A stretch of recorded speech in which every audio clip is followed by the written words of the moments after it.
네, 오늘 저와 같이 풀어볼 문제는 2020년도 중국어 임용고시 기출문제 되겠습니다. 자, 전공 B 9번 문제입니다. 문제부터 볼게요.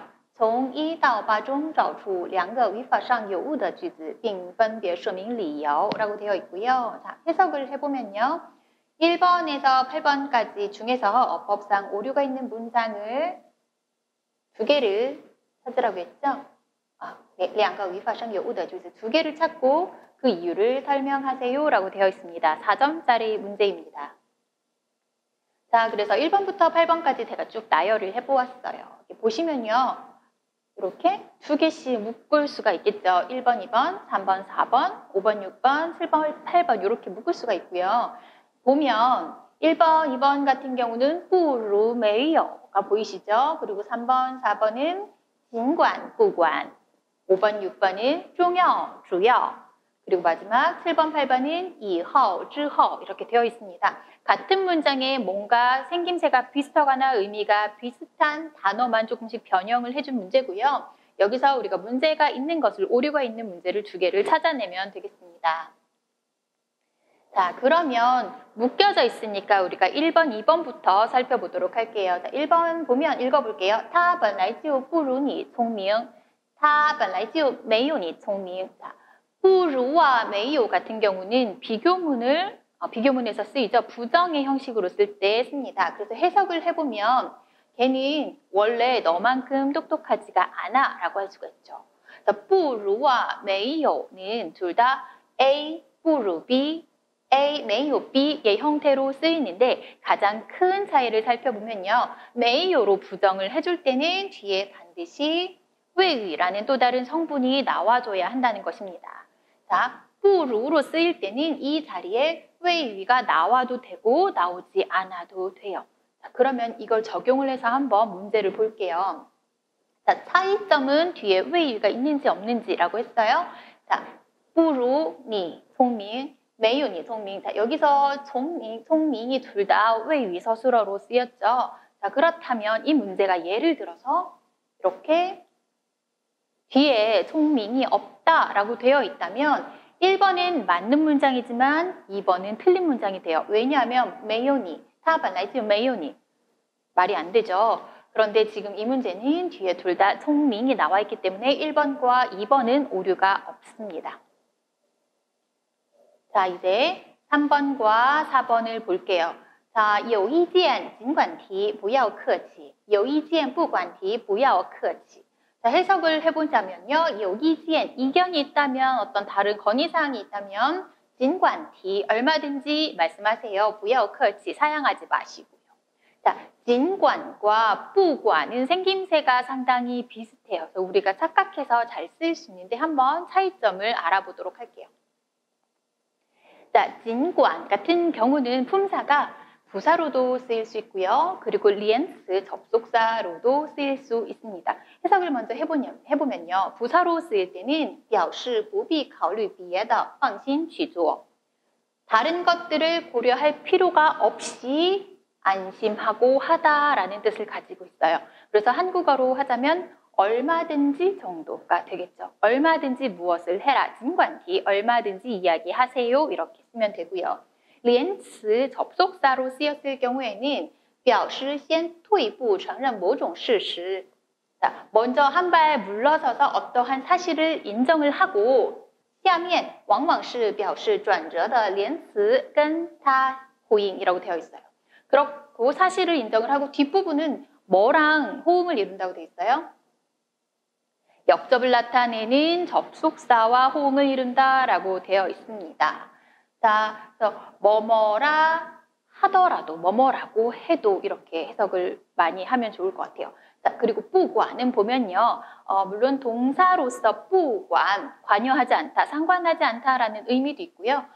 리엔스 접속사로서 쓰입니다. 방금 봤던 尽管도 접속사로 쓰이고 不管도 접속사로 쓰이기 때문에 조금 쓰임이 비슷해서 헷갈리시는 분들이 많거든요. 자, 그러면 접속사로서의 어떤 의미가 있는지 보면요.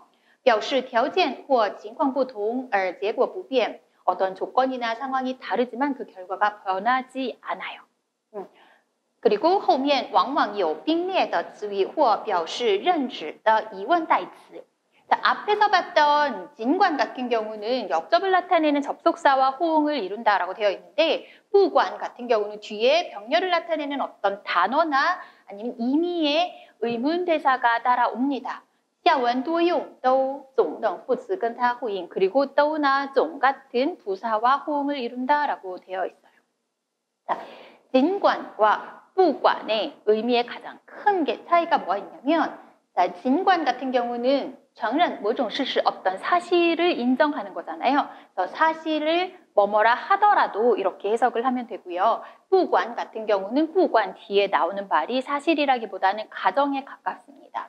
그래서 뭐뭐라 할지라도 내지는 뭐를 막론하고 이렇게 쓰이고요. 그리고 여기서 보셨다시피 어떤 의문대사가 뒤에 나오는 경우가 많다라고 되어 있죠. 그래서 이러한 형태로 많이 쓰입니다. 不管怎么样,不管怎么样,我还喜欢你.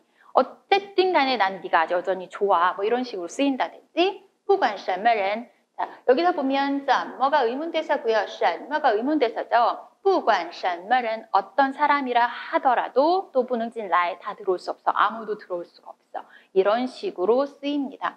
제가 방금 뭐라고 했는지 다시 설명을 해드릴게요. 不管怎么样,我还喜欢你. 我还라는 부사가 쓰였고요.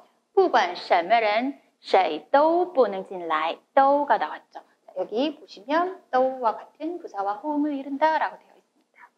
자, 마지막으로 정리를 해보자면 진관은 부사와 접속사로 다 쓰일 수 있고요. 不管은 접속사로서만 쓰입니다. 부사로서의 활용을 하지 못해요. 다시 문제로 돌아가 볼게요. 자, 지금 진관과 不管이 들어와 있는 위치가 어디입니까?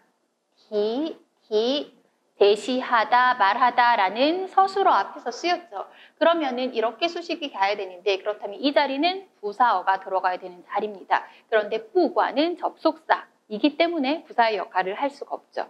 그래서 틀린 거 하나 찾아냈네요. 4번 틀린 답입니다. 자, 5번, 6번 보겠습니다. 他一向都把工作看得很重要. 그리고 여기는 이 글자만 다르죠. 很主要 이렇게 되어 있어요. 자, 해석을 해보자면요. 그녀는 一向都把工作 항상 늘 일을 看得很重要 중요하게 보았다, 중시했다 라고 해석을 하면 되겠죠. 그래서 위치를 보면요. 칸이라는 서술어가 나오고 더, 정도보를 끌어주는 더가 나왔기 때문에 이 자리는 보어의 자리입니다. 그렇죠? 밑에도 마찬가지입니다. 형식만 달라요. 그래서 여기 重要도 보어로 쓰였고 主要도 보어로 쓰였어요. 자, 主要도 중요하다라는 의미를 가지고 있죠. 제가 사전에서 의미를 이렇게 찾아왔는데요.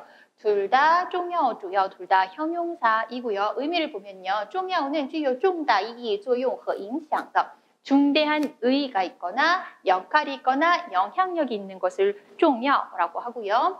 主要 같은 경우는 有关事物中最重要的 가장 중요한 것을 의미를 한대요. 그러니까 의미상으로 보았을 때는 큰 차이가 없습니다. 그런데 하나 차이가 뭐냐면요. 主要는 그냥 형용사가 아니라 일반 형용사가 아니라 非谓形容词라는 겁니다. 자, 그렇다면 이 非谓形容词 비위 형용사라는 것이 무엇인지 조금 더 깊게 들여다보겠습니다. 자, 非谓形容词 비위 형용사는 属性词 속성사 내지는 区别词 구별사라고도 불리는데요. 자, 여기서 우리 쉽게 판단할 수 있어요.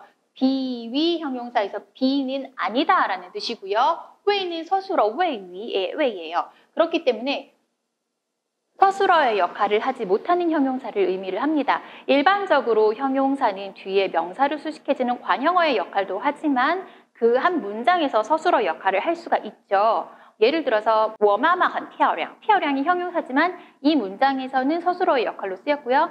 漂亮的妈妈 그러면은 마마를 수식해주는 관형어로서 역할을 하고 있어요. 원래 일반적으로 둘 다 가능한데 이 비위 형용사라고 하는 것은 특별하게 서술어의 역할을 하지 못하는 형용사를 의미를 합니다. 자, 이거를 조금 더 중국어로 풀어서 설명을 해드릴게요. 只能修饰名词 명사를 수식할 수만 있어요. 그래서 做定이 정어, 관형어로서의 역할만 합니다. 不能充任 무엇을 맞지를 못한대요. 位于不위 등成分 서술어와 보어와 같은 역할은 하지 못합니다. 자, 다시 한번 정리를 해보자면요. 비위 형용사라고 하는 것은 只能做定语. 띵위 정어로서 관형어로서 修饰名词 명사를 수식하는 역할만 있을 뿐 不能做谓语, 状语, 보위 등谓语, 서술어, 状语, 부사어, 보위, 보어의 역할을 할 수 없습니다. 그리고 또 하나 특징이 뭐가 있냐면요. 또 不能用很修饰. 자, 헌이라는 정도 부사로서 부사의 수식을 받지 못합니다. 그런데 비위 형용사의 100%가 다 헌을 수식을 받지 못하는 건 아니고요. 예외도 조금 있어요. 个别, 很个别, 有限, 很有限과 같은 일부 비위 형용사는 헌의 수식을 받지만 대부분의 형용사, 우리 방금 보았던 주야오 같은 비위 형용사는 헌 주야오라고 쓰이지 않습니다. 자, 문장을 다시 보면요. 이제 조금 더 확실하게 눈에 보이시죠? 자, 지금 이 자리가 아까 제가 뭐라고 했어요? 보어의 자리라고 했어요. 그쵸? 칸더 이렇게 따라왔으니까 아주 찾기 쉬운 보어예요. 그런데 주야오가 비위 형용사인데 비위 형용사는 서술어, 부사어, 보어의 역할을 할 수 없다. 이미 여기서 탈락이 됐어요. 그리고 또 하나의 특징이 뭐였어요? 헌의 수식도 받을 수 없다. 헌도 나와 있죠? 그러니까 너무나 확실해졌네요. 6번 틀린 답안입니다. 마지막 7번, 8번 볼게요. 毕业以后我想当一名汉语老师, 한의 教师. 8번 毕业之后我想当一名汉语教师. 자, 졸업한 다음에 나는 중국어 교사가 되고 싶어. 그래서 뭐뭐 한 다음에 라는 뜻을 가지고 있는 以后와 之后가 있습니다. 아주 많이 헷갈려요. 以后도 뭐뭐 한 다음에, 이후에, 之后도 뭐뭐 한 이후에, 뭐뭐 한 다음에 라는 뜻을 가지고 있어요. 자, 사전적으로 우리 한번 살펴볼게요. 以后와 之后는 둘 다 방위이츠, 방위사입니다. 以后 같은 경우는 现在或所说模式之后的时期, 지금 내지는 어떤 사실을 말한 다음이라는 뜻을 가지고 있고요. 之后 같은 경우는 表示在某个时间或处所的后面, 조금 특이하게 처소의 뒤에서도 쓰일 수가 있습니다. 다만 多指时间, 少指处所, 대부분은 시간의 뒤 의미를 가지고 있고요. 장소의 뒤라는 의미로선 잘 쓰이지는 않습니다. 자, 차이가 하나 더 있어요. 以后도 문장의 맨 앞에 쓸 수 있고요. 之后도 문장의 맨 앞에 쓸 수는 있으나 단독으로 쓰이지는 못해요. 무슨 얘기냐면 之后가 문장의 맨 앞에 쓰였다 하면 반드시 그 앞에 다른 문장이 나와 있어줘야 됩니다. 单独用在句子开头 단독으로 문장의 맨 앞에 쓰였다면 表示在上文所说的事情以后 앞에 쓰인 문장 다음 이야기다 라는 뜻이에요. 이해가 다시 되시나요? 以后도 문장 맨 앞에 쓸 수 있고 之后도 문장 맨 앞에 쓸 수 있지만 之后는 문장 맨 앞에 쓰이려면 그 앞에 어떤 사실이 있어야 된다는 거예요. 또 의미적으로 차이를 좀 보자면요. 以后는 뭐뭐 한 다음에까지 시간이 조금 상대적으로 긴 반면 之后는 뭐뭐 한 다음에가 직후의 의미가 좀 더 강해요. 시간이 더 짧아요. 그것을 제외하고는 사실상 쓰임이 아주 비슷합니다. 그래서 毕业以后 방학 이후에 毕业之后 방학 이후에인데요.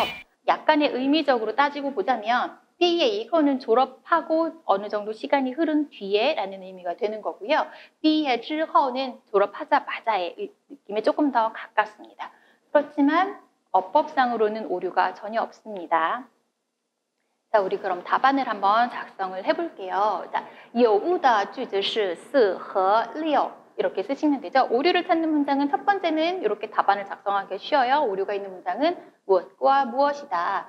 자, 그리고 설명하세요라고 되어 있으니까 4번과 6번이 왜 틀렸는지를 두 문단으로 나누어서 1, 2로 나누어서 설명을 하면 되겠죠. 이 4的不管是连词 아까 접속사라고 했어요. 그렇기 때문에 不能充任状语 이런 표현들도 알아주면 좋겠죠. 무엇을 맡다, 어떤 역할을 하지 못한다, 不能充任 뭐 이렇게 只能充任 이런 식으로 단어, 요充任이라는 단어도 잘 활용하시면 좋을 것 같아요. 그리고 6的主要是非谓形容词 자, 이 자리에 물론 属性词나区别词라는 다른 용어로 쓰셔도 됩니다. 자, 이 비위 형용사는 只能做定语修饰名词不能做 여기서는 做라는 동사로 제가 바꿨어요. 앞엔 총련이라고 썼지만 여기는 做를 썼습니다. 不能做谓语状语보위 등 아까 다 설명이 된 거고요. 그리고 하나 또 다른 이유가 뭐가 있었죠? 而且 게다가 不能用很来修饰 헌으로 수식을 받지 못한다. 이렇게 답안을 깔끔하게 작성을 하시면 되겠네요. 자, 방금 살펴본 문제는요. 일단 어법, 어학, 어법, 어휘에 해당하는 문제였었고요. 비슷한 의미를 가지고 있거나 생김새가 비슷한 어휘의 올바른 쓰임을 제대로 알고 있는지를 묻는 문제가 되겠습니다. 이런 문제는 우리 중국어 문법 시간을 통해서 잘 배울 수가 있겠죠. 자, 그러면 오늘 이상으로 마치도록 하겠습니다. 수고하셨습니다.